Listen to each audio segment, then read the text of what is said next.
Everybody. This is Bonnie Vandermeulen, Training Coordinator for Wisconsin Facets. On behalf of our entire Wisconsin Facets staff, I'd like to thank you for joining us today. Our webinar today is entitled A Team Approach to Graduation, Tools to Improve the Graduation Rate of Students with Disabilities. Our presenter today is Jen Hilgendorf. Jen serves as the statewide Indicator 1 and 2 coordinator and also supports school districts in CESA 1. Jen holds a bachelor's degree in both regular and special education. She has a master's degree in administrative leadership and higher education administration. Jen has worked in the field of education for 12 years. She has worked in urban, suburban, and rural schools and has worked with students ranging from middle school to post-high school. She is committed to increasing post-school outcomes for students with disabilities relating to employment and education, as well as increasing graduation rates for students with disabilities to reach their post-school outcome goals. It is my pleasure today to introduce to you Jen Hilgendorf. Jen? Thank you, Bonnie. Good afternoon, everyone, and thank you for joining this session, really focusing on how we can work together both in the school district, the community, and families to increase graduation for students with disabilities. So one thing I do want to point out before I get started is I work for the Transition Improvement Grant, and we are a discretionary grant through the Department of Public Instruction, and our goals are to work to increase graduation rates and then also post-school outcomes for youth with disabilities. When I say post-school outcomes, I mean meeting post-secondary goals that would be identified through a student's transition plan that's in their IEP. So finding employment, competitive employment, and then also participating in some form of post-secondary education. So our work in the grant is to work directly with school districts to help to support improvement planning to increase outcomes for groups of students. However, we also collaborate with family resource groups to provide professional development and ongoing coaching to really look at some evidence-based practices to increase graduation rates as well as post-school outcomes. So linked on this slide, if you're interested in digging into some of our resources, and I'll actually talk about some of our resources today, this will bring you directly to our website. We do also have a monthly featured information that comes out, so you can sign up to be on our listserv right here on our website. As I said, though, working as the state 1 and 2 coordinator, I really have the opportunity to dig into research relating to what we can do as a team to increase graduation rates for youth with disabilities within our school district. But before we get into that, let's talk about why graduation rates are so important, why we're looking at that and why we're tracking that. We know that successful completion of high school is a critical prerequisite to success after high school. We know that youth who have a high school diploma are considered for jobs that are not going to be open to youth who do not earn a diploma. And we also know that many post-secondary education or training opportunities will also require a high school diploma. So therefore, a student to be successful and meet their post-secondary goals, we know that graduation plays a critical role in that. Students who do not graduate from high school typically experience lower rates of employment, lower incomes, higher rates of incarceration. And we know that students with disabilities have lower high school completion rates than their classmates without disabilities. And in addition to that, we are continuing to track trends in the state of Wisconsin with inequities in graduation relating to race. So that's another component that we really want to think about. We do know that we have populations of students that are not graduating at the same rate as their peers, and want to talk about what are some steps and some strategies that you can take either as a school district employee or as a family member to help increase graduation for either the students that you work with or your family members that are currently in high school and want to work towards graduation. One thing that we know as well is that if we could increase the graduation rate in Wisconsin by just 1%, we know that we would see 50 new jobs. We would see increased spending and earnings. So we would see increased $12.4 million in earnings. We would see an increase of $2 million in federal tax revenue, and then an increase of $960,000 in state and local tax revenue. We would also see savings in healthcare and an increase in consumer spending in the state of Wisconsin. So graduation, while it does impact the singular student, it also impacts the school district because school districts do track that information. But as an economy as a whole, as we look at the state of Wisconsin, we know that graduation directly impacts our economy in Wisconsin. And this is cited from the Graduation Effect, which is a project that actually takes different areas around the United States and tracks their information relating to graduation rate, relating to post-school outcomes and consumer spending within a certain region, and identifies what would happen if we could, what would be the potential if we could increase graduation rates. So it's important to note that it really has a larger impact if we look at it for our society.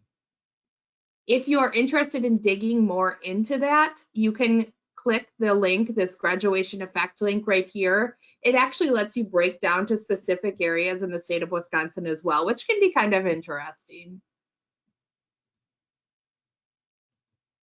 We also know that research shows us that there are early indicators that could lead us to know if a student would be at a higher risk of dropping out. We know that dropping out of high school is a process, it's not a singular event, and that there are factors that lead up to the actual act of dropping out of high school, and being able to identify some of those factors at an earlier age can allow us to provide more specific interventions to support students. We know that these early predictors can be identified as early as 6th grade. So as we're looking at middle school students who are struggling in different areas of school, we can use those as predictors to identify that they may be at risk of dropping out of high school and provide some of those interventions earlier rather than waiting until they get to high school, that they may be credit deficient, they may be struggling coming to school and not feeling connected at school. But if we could intervene at an earlier age, we could limit some of those later dropouts that we are seeing with students. We know that this early discussion leads to critical interventions. So as I say discussion, this really should be a team approach. Teams really need to work together to support students. And as we're thinking about those teams, a lot of times we go specifically to school-based teams. So teachers, administrators, support staff within the school. However, it's really important to take that approach out to the community as well. So family members and students to really help support that process of what's going on and why are they meeting some of those early predictors, why are they presenting some of those early predictors, and what can we do as an entire team to help support them through that process. So let's take a moment to talk about what are some of these early indicators. And this research comes from a few different areas. So it comes from the Everyone Graduates Center at Johns Hopkins University. That's where this research really got its start.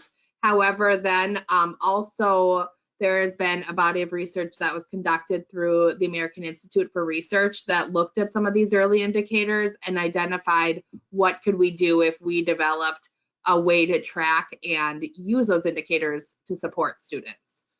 But from that early research, we found that engagement, so that attendance within school, behavior, and not thinking specifically about demonstrating behaviors within school, but did the behavior result in days removed from school, either through like a referral and maybe removed from a class period, suspension, or like any expulsion hearings that would be removing a student for a longer period of time. Another early indicator is course performance and academic achievement. So knowing the number of passing courses that a student has when they're in Middle school, making sure they're passing courses and building the skills that they're going to need once they get to high school. And then in high school, passing courses and attaining those credits that they need to attain to be able to move up to the next grade level and continue to progress through high school. And then also tracking of performance on statewide assessments. Statewide assessments gives us the information of a student's academic achievement. So if a student is, let's say, demonstrating some challenges relating to reading, then we know that we would want to offer some direct support to that student to be able to increase their ability to be able to read what is being done within their classes. So a lot of this will tie directly to a student's IEP, but wanting you to know that these are some early indicators that we can track to identify, like, what are some students that we could really be providing more intentional supports to so that they could be successful in middle school and high school. And I do just want to pause for a moment and see if there's any questions relating to that. No questions at this time. All right, sounds good. Thank you. All right, so then as I say that this is something that we can track, knowing that we have this research on early warning predictors, both through the Everyone Graduates Center and then also the American Institute for Research, the Department of Public Instruction has developed the Dropout Early Warning System analysis as a way to support teams and really start to have some of that conversation around specific data. So the Dropout Early Warning System begins in 6th grade. So the WISE Dash for Districts, which is the data source that districts use to track student data information, creates these dropout early warning system, I guess you could say like scores, but it gives information on each student and what are their risk factors relating to dropping out of high school. This starts in 6th grade and it is updated yearly all the way through 9th grade. So this is a data source that teams can pull as they're working together collaboratively to get an understanding about, again, who are some students that we could be providing some more specific interventions for. Having an understanding of what this data system tells us will really help to frame our work moving forward. But it's important to know too, and I said earlier that as we think about a team, not just a school-based team, but also family members as well, this is data that a school district is going to be tracking. It's not something that family members would be tracking for large groups of students within the school district. It's definitely information you can ask your son or daughter's case manager about. But it's a piece of data that a school-based team would be evaluating on many students within the district. The important piece to note, though, is that this is one data point. So we look and we're able to see that it would like flag the student for a higher risk of dropping out of high school, and we know that we need to provide some supports. And that's where like the large story comes in. So like working together, the family and the school district can work together and really bring in all facets of what we know best about the student to help support them be successful. So once we get further into this presentation, we're going to talk about how that collaboration can occur. But I just want to point out that it's important to know that families, you guys are bringing a completely different component to the support than school districts are able to offer, because you were your son or daughter's first teacher. You know how they learn best. You know some outside struggles that may be leading up to some of the things that we're seeing at school, and having that collaborative relationship where we're both bringing something to the table to help the student is really important. And again, we'll talk about that further on. But here you do see the mobility, discipline, attendance, and then academic achievement. And you see low, moderate, and high risk. This really structures around the following two statements. Students cannot learn if they're not in school. And we know through research that students don't learn if they don't feel connected in school. So when we think about that mobility piece, that would be movement between school districts, or if you're in a larger district, for example, like MPS or Racine Unified, if you're moving between schools within the district. So as you can see, there are some cut scores that show low, moderate, or high risk relating to mobility. We know that if a student moves schools even once in the previous year, that they have to work to establish a new support system within the school, and that takes time. So that mobility piece is important, and it's important for schools to track because we know if students are moving between schools that as educators, we need to work to establish those relationships earlier so that students can feel connected and feel comfortable within the school. In the blue box on the right, you see discipline. So these would be, again, removal from class, from the classroom learning opportunities. So we see even half a day to 3 days of suspension puts a student at a moderate risk because we know that they're not in school, they're not receiving that instruction, which we know is important for them to progress through their classes to be able to attain the skills that they need and then attain the credits that they need once they get to high school. On the same hand, we have attendance. So we know that missed days of school, again, students are not having that opportunity for learning if they're not in school. And then finally, in the box in green on the bottom right, you see academic achievement. So these would be those performance on statewide assessments.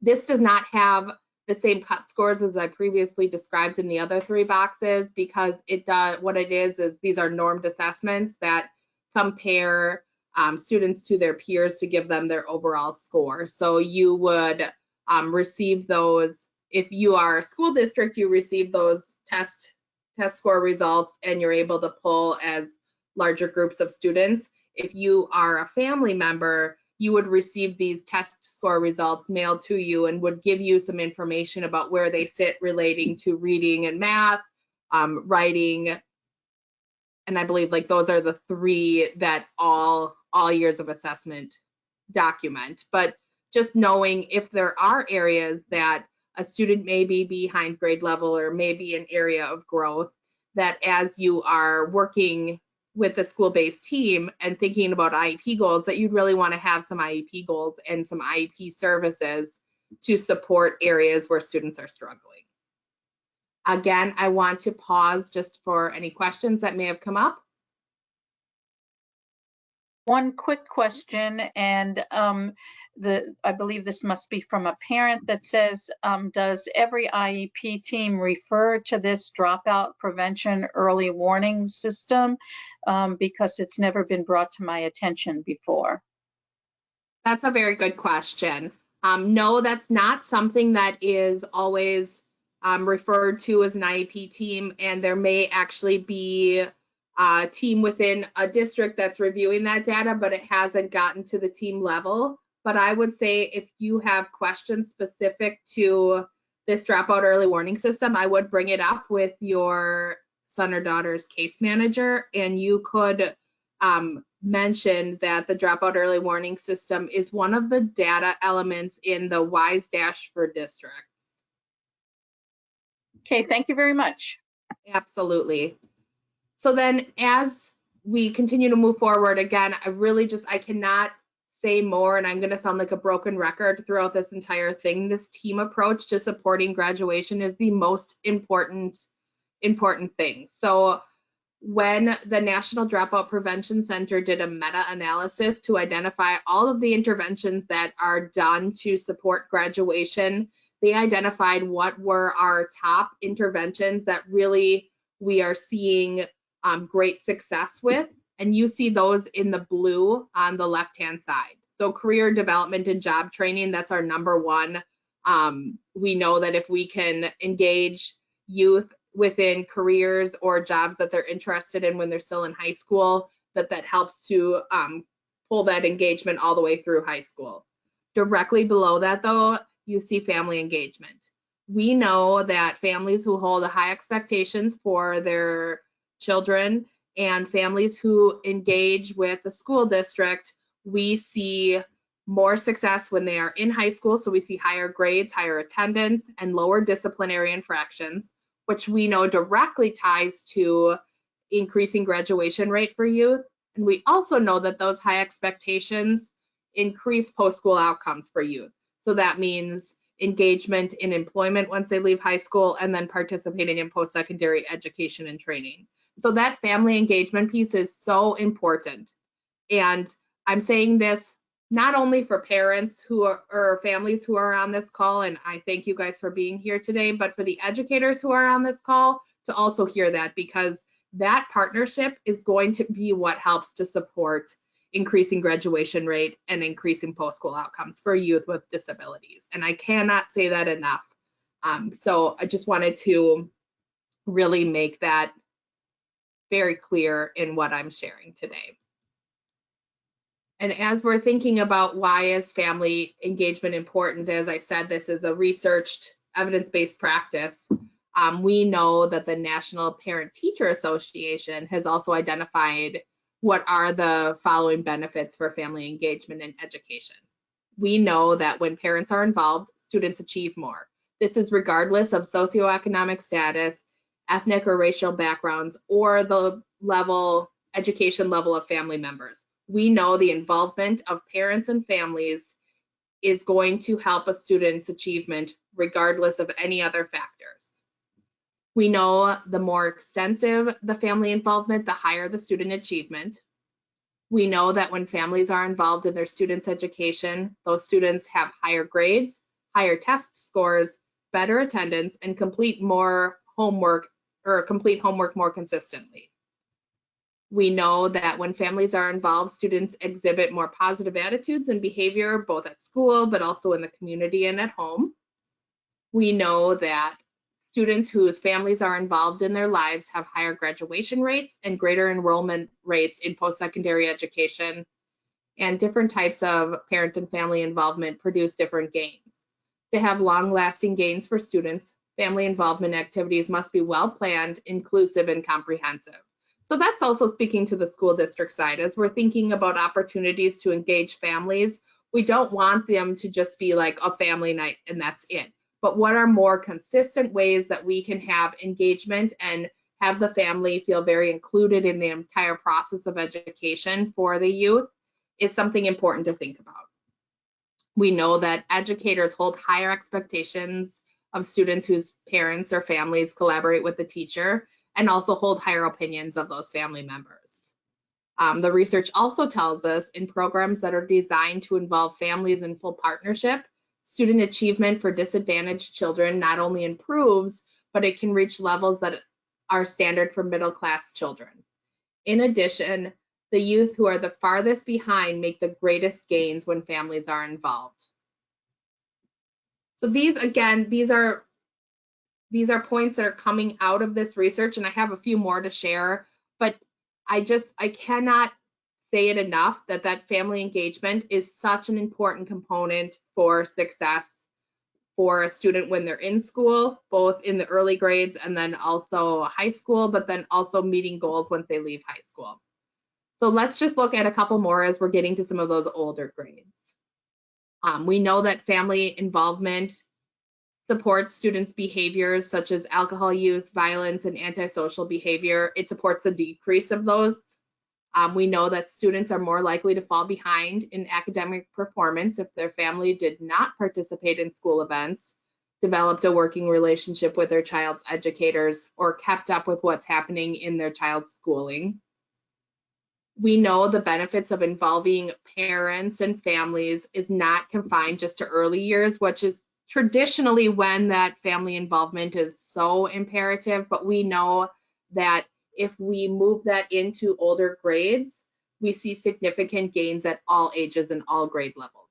In fact, we know that junior and senior high school students whose parents remain involved make better transitions between middle and high school, and then also high school and post-high school, maintain the quality of their work, and develop realistic supported plans for the future. And then the most accurate predictor of student achievement in school is not the income or social status of the student, but it's to the extent in which the student's family is able to create a home environment that encourages learning, communicate high yet reasonable expectations for their child's achievement and future careers, and become involved in their children's education at school and in the community. So that's a lot. I just threw a lot of data at you that we know has been studied. We have research back 20 years that shows us that family engagement is such an important piece. And I've just shared with you a lot of outcomes that we've been able to summarize, but haven't really talked about what we can do to actually make that happen. So again, I'm just going to pause to see if there's any questions before we move into what are some tools that schools and families can use to build up that partnership. So this is a question that I believe is also from a parent, and it says, if family engagement is so important and all the data proves that it is, why don't schools recognize the fact that parents have important things to say and share? I think that is a very important question. And I do think that, well, I know that schools are now required to have some discussion around family engagement within the IEP. However, I would say if there are instances or reasons why you don't feel that the school is listening or sees those valued points that you are bringing, because as I said before, you have so much more information on your son or daughter. You have so much more history. You have a relationship with them to help support that education. And we know through the research that family engagement and family expectations is so important. My recommendation would be to have a conversation with the student's case manager or with someone at the school about that concern. Has that opportunity presented itself?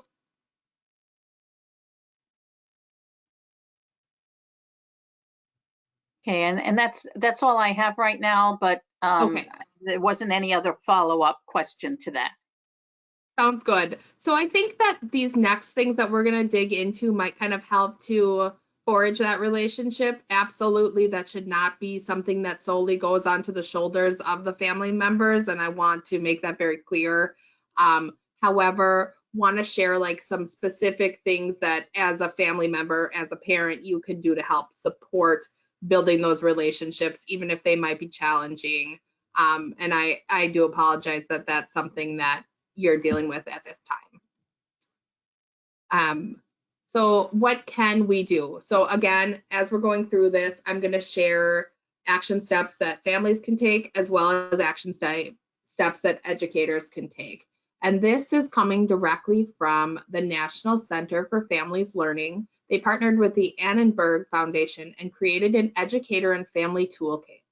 And the purpose of creating this toolkit was to provide some guidance to families and schools in ways that they could increase climate, communication, relationships, and engagement in learning. So we know that both roles are important. It's not one or the other. When they can work collaboratively together, that's where we see the greatest success. So let's talk about some of the action steps in the toolkit. And I forgot to move forward, I'm sorry. If you do want to access this toolkit, when you are in the PowerPoint, you can click directly on this NCLF and it will bring you directly to the toolkit. However, I've summarized some of the different action steps that both families and schools can take for each of those areas that we want to build up for students. So the first is setting a climate for learning. So here we want to think about routine. Think about when is homework done? Who supports the youth with their homework? How do you model learning? How do you model making mistakes and growing as a person? And are you doing any new learning in front of your son or daughter? Those would be some processes that really can help work in moving learning to the forefront within your home. And that again is setting that climate for learning. We want kids to be able to see you learning and you making mistakes and what you do to move forward from those mistakes and grow as a person, so that they can start to model after you those exact same structures. And then if we're thinking about that from the school district level, how welcoming are you for new learning at school? What do you do? How do you respond when the students make mistakes in the classroom? Is it a place that students can feel comfortable to make mistakes and can feel comfortable to grow? The work that students are doing at home, how are you supporting families to be able to support their youth with any of the work that they're doing? And then thinking about this virtual world that we have with COVID, we have some schools that are back full time. We have some schools that are still on like a half virtual, half face to face. How are you as a school and as a classroom teacher really helping to support families to be able to support their son or daughter with the learning that they're needing to do at home? And then do you know what is the best way to engage every single family?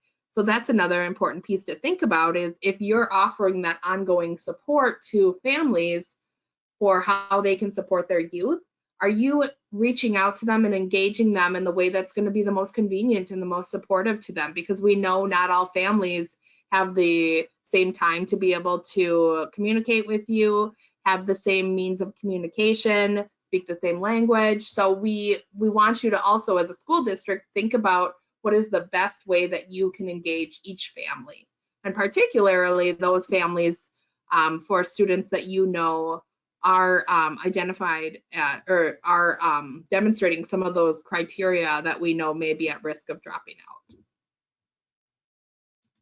So then the second area we want to focus on is that strong and effective communication.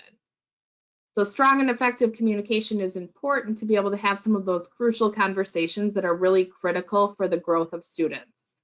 So as we're looking from the family side, how do you talk to your child about what's going on in school and what their schoolwork is requiring them to do? Do you use the opportunity to ask questions in a way that promotes communication rather than just asking like yes or no questions? Are you asking them questions that are more open-ended and they'll need to respond to? Do you listen to what they're saying? And if you have questions, how comfortable do you feel with reaching back out to the school if you are not able to answer or support those questions? And then in addition, really ask yourself, do you feel comfortable to reach out to school staff? And do you feel that you are being heard, or do you feel that you're not being heard? And what are some steps that you can do to help forge that relationship a little bit?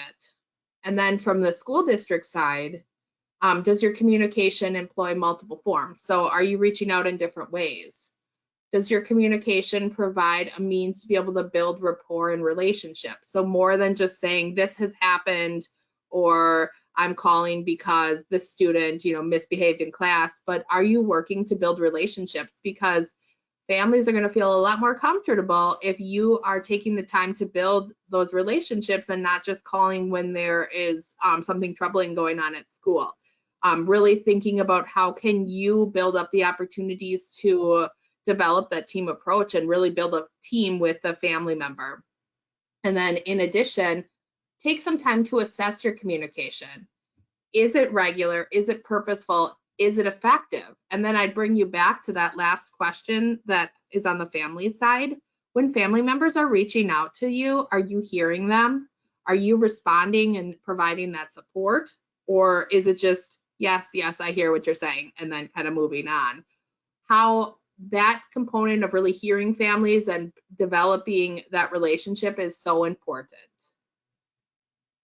We know that to be able to have some strong, effective communication, you need to be able to talk about areas of struggle and needed growth, but also making sure that you're sharing positive things that families can do to help support that growth. So the next one goes deeper into building relationships. So we know that no significant learning can occur first without having a significant relationship. And building a respectful relationship doesn't mean becoming the student's buddy or the family's buddy, but it means that teachers and families work together to insist on high quality work and offer ongoing support to build the relationship and come at it from the same direction of we are looking for high expectations for this child. So from the family side, Do you build learning relationships with your child? Do you recognize yourself as your child's most important teacher? And do you take advantage of learning opportunities that the school is offering? From the school side, do you recognize and support differing levels of family involvement? Do you acknowledge that parents know their child best? And do you create multiple opportunities for a family to feel successful? When we are thinking about this from the family side, we really want to build those healthy relationships with learning and make learning be about moving forward and progressing and recognizing yourself as an important teacher for your son or daughter. And that may be needing to reach out to some other supports throughout the school or within the community, but knowing that you have strong skills to be able to support your son or daughter as a learner. And then from the school side, how are we using an asset-based lens to look at all families and know that all families are bringing strong skills to the table to be able to support the education of their son or daughter. So evaluating that, are there relationships that seem strained due to myriad of different reasons, but really then looking at some of those strained relationships, then making sure that you're looking at all families with an asset-based lens and knowing that all families are bringing strong assets to the table. And then the final area within that workbook that was created through NCLF is engagement in learning. So what experiences for learning are occurring? Thinking about easy opportunities to provide those experiences. So when we are looking at the family side, do you support experiences for your child that support them in learning? And it might not just be learning within their homework, but when you're at the grocery store, there's learning that can occur. If you take public transportation, there's learning that can occur. But providing more and more opportunities for students to learn and grow will also help to make that learning and growing within school come more naturally. And then do you take advantage of sharing and learning in everyday routines with your child? So are you sitting down and participating in the learning with them, or is homework and learning that they're doing in school, potentially like reading, is that something they do separate and on their own? And then when we look at the school district side, do you determine how to best engage parents or families on a person-by-person basis? And how do you support families who need ideas on how to engage their child in education? So let's say that that's a struggle. That's a struggle that is coming up with, on the family side, your son or daughter, and on the school side, the student that you're supporting, one of the students on your caseload. How can you collectively work together to come up with ways to make that education, make that learning really engaging to the students so that they feel that they want to continue that work and they're excited about it so that they can move the process forward? Again, it really comes back to that partnership. That partnership is so, so important. I do want to pause and see if there are any questions from any of the 4 categories within the toolkit. No questions at this time. Great, thank you. So then as we're rounding out this work today, I do want to bring up some resources that we have through the Transition Improvement Grant that can help to support this process. And all of these, when you're in the PowerPoint, you can directly click on these pictures and it will bring you to the different links. So I'm going to start here on the top left-hand side of the page. You see the different colored graduation caps. This is our Raising the Cap series, and this is something that's put out monthly and shares evidence-based practices to support graduation rates. So it takes a specific evidence-based practice. The one we put out most recently was ways to support attendance and increasing attendance. And what it does is it takes you through the resource, it explains the information that you can find, it explains why that ties directly to graduation rates, and then it allows for some reflection. So that most recent one, the one on attendance, allowed for some reflection on ways that school districts were supporting attendance for students who were demonstrating more chronic absenteeism. So it takes the time to walk you through the evidence-based practice, gives you the research behind it, but then also has some engagement. If you go to our website, so if you click on these graduation caps, it will take you directly to the online learning. However, if you do go to our website and sign up to be receiving our monthly notifications, you'll get those emailed directly to you. So it will kind of take out that needing to go look for it. You'll get the updates each month. If you go across the screen, and this is geared more towards our school districts, but you see this WI GRIP. This is the Wisconsin Graduation Rate Improvement Planning Tool. And this is some work that we do with school districts to really go through, review student data, beginning with dropout and graduation data of students with disabilities, but then also focusing on that dropout early warning system data that we previously talked about, and allowing a team from the school district to go through and identify what are areas of need within the school or within the district, and then selecting some evidence-based practices to support that area of need. We do have some schools that pull in family members to this work once the data review has been completed, and that really just helps to round out and make sure that we are supporting family and community relationships. In fact, there is a section within this tool that focuses solely on building stronger family relationships. So if maybe that's something as a school district that you're interested in digging into, there's one section that looks just at that. Across the bottom then, you see this WI transition, the state of Wisconsin with the three like people throwing the cap up in the air. This is our Wisconsin Transition app. And I know that if you are attending a lot of these webinars, you've probably had the opportunity to see a webinar on the app. I do know that they do those at least once a year, but this is an opportunity for families and students to really sit down and identify some goals for post-secondary life after high school. So goals relating to employment, goals relating to post-secondary education, goals relating to how a student wants to be within their community, how independent they want to be in their community. And then it also helps teams, so students and families specifically, and then further down the road, the school-based team as well, identify what are some action steps that we can take now to help support that process so that youth are meeting their post-secondary goals. This app can either be downloaded on iTunes or in the Google Play Store, and also has a website. So if you click on this here, it will bring you directly to the website, and asks youth a series of questions that they can respond to, and it helps to generate some next steps that they can take.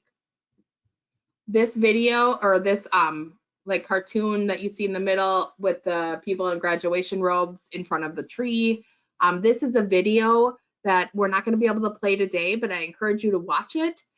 It pulls out a lot of that information that we've talked about so far today, but it also talks about what are steps that families can do to help support graduation and why that's so important.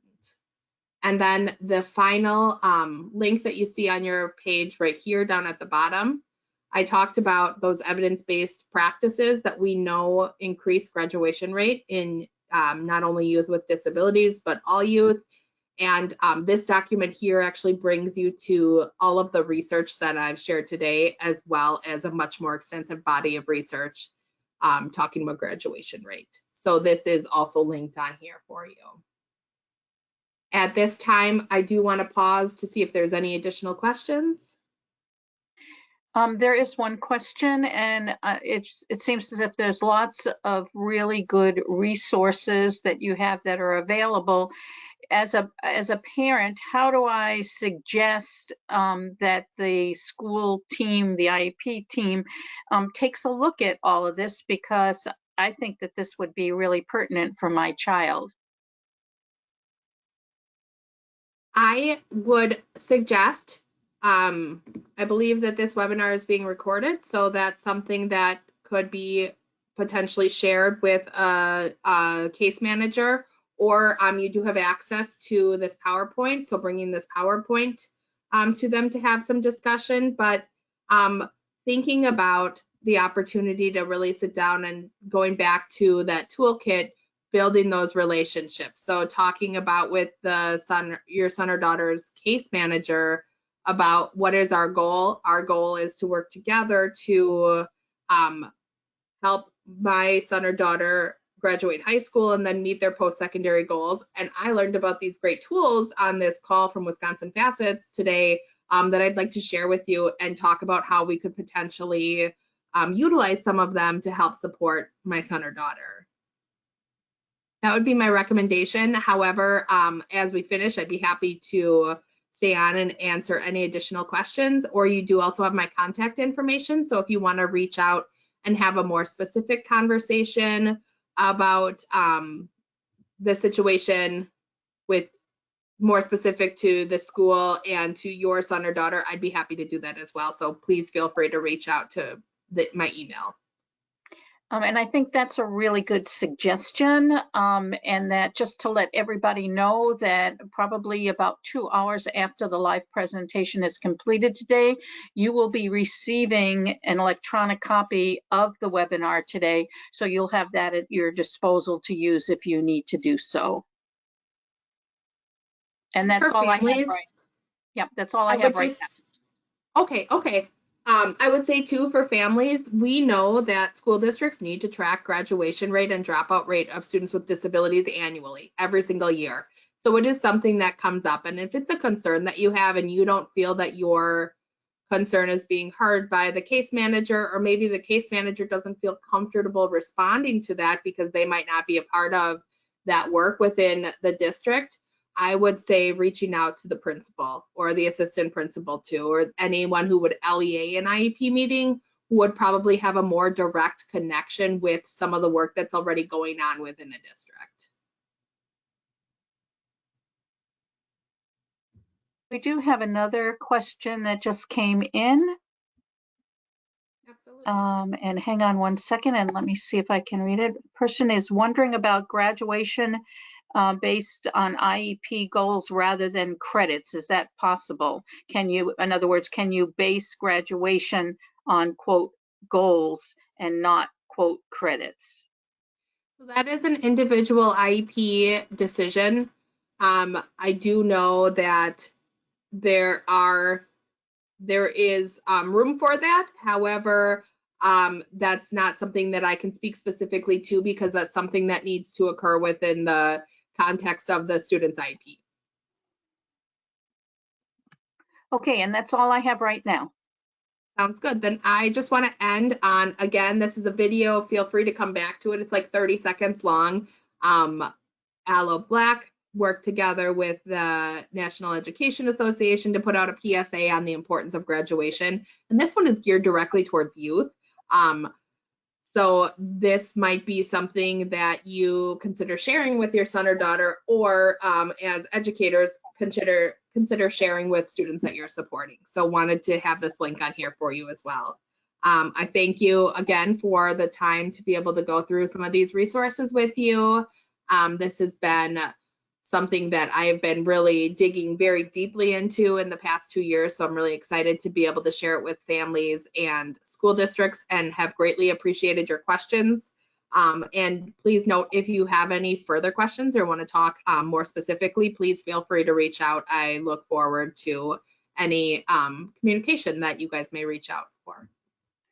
Well, thank you very much, Jen. I know that this was very informative and lots of really great information, and I'm sure that those that participated learned quite a bit from the information that you provided today. And so I think that if they're interested, they have the opportunity to use the electronic copy of this webinar as well as the PowerPoint to maybe take along with them so they can share it with others. So thank you again for your work today.